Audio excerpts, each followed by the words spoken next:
So can we get into that in terms of what can somebody do if they are concerned that there's still spike protein circulating in their blood and what your paper actually entails?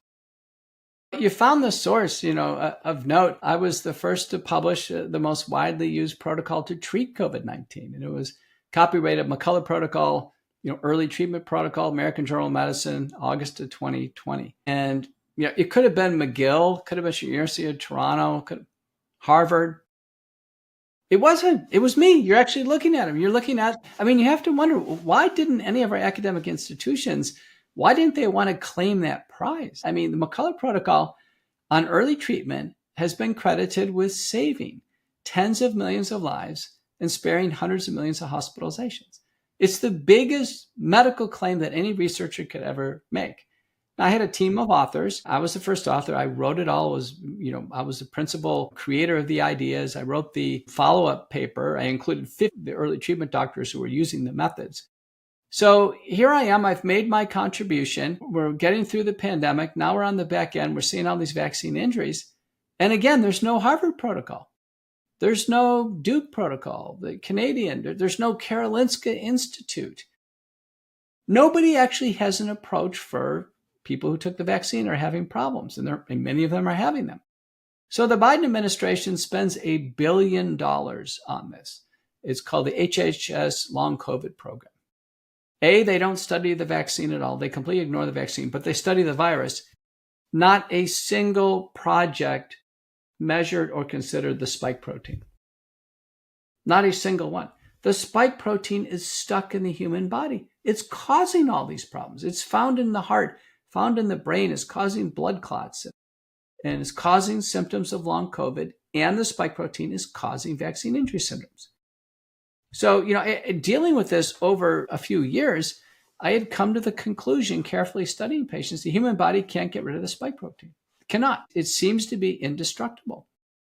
And so we started to search for methods by which we could dissolve the spike protein. And Dr. Tanakawa in Japan gets a lot of credit, where he had discovered that nattokinase dissolves the spike protein in intact cell and cell lysate models. And then bromelain was found to dissolve it. Bromelain is a family of enzymes derived from pineapple. And then curcumin, that had gone all the way to human trials. It doesn't dissolve the spike protein, but it clearly blocks spike protein inflammation. So those three became the base for McCullough protocol-based spike protein detoxification. Again, copyrighted my name for accountability reasons, and so people could know what they're talking about. It was promulgated. You go on Amazon right now, there's McCullough protocol all over the place. There's combination products. The best one is called the Ultimate Spike Detox from the Wellness Company. Now I'm the chief scientific officer of the company, but that has medicinal grade and the highest doses of nattokinase, bromelain, curcumin, plus some minor ingredients. So out of the box, 2 capsules twice a day, that delivers 8,000 fibrinolytic units of nattokinase a day, 1,000 milligrams of bromelain, 1,000 milligrams of curcumin, and we can go higher. Now, Jordan Vaughn at the largest vaccine blood clot center in the United States in Birmingham, at his initial prescription, he's using 16,000 units of natto a day. So it's way more than our original version at 2,000 twice a day. Tanakawa has done pharmacokinetic studies, so we know that nattokinase gets in the bloodstream. It's like a drug when you're taking that nattokinase. It's derived from the fermentation of soy or chickpeas. And so some people have a soy allergy. So at Wellness Company, we use the derivative from chickpeas. We don't have to worry about that. And caveats are, bleeding and easy bruising.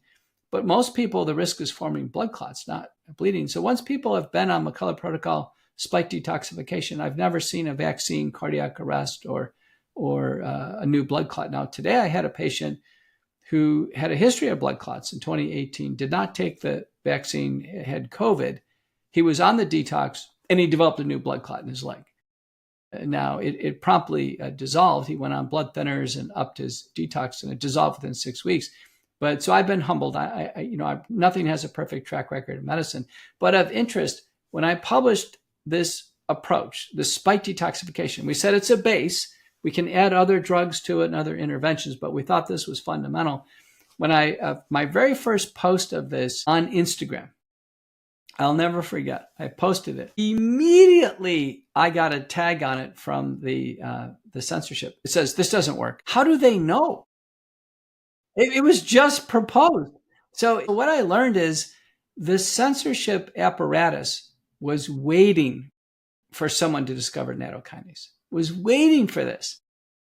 So they actually know all the steps ahead of time. This biopharmaceutical complex that wants never-ending mass vaccination, no matter how many vaccine injuries, they actually know all the steps ahead of time. They were waiting for someone in a public position to find nattokinase. Okay, that's fascinating. On the censorship side, that's fascinating. But the protocol in itself is fascinating as well. And I like the fact too that if you want to go at it on your own, and like I did, right? I got my bromelain, I got my nattokinase, I have my curcuma, and you outline it very well in the paper. So it's very easy to follow. Or you can go to the wellness company and just get it more conveniently. Right.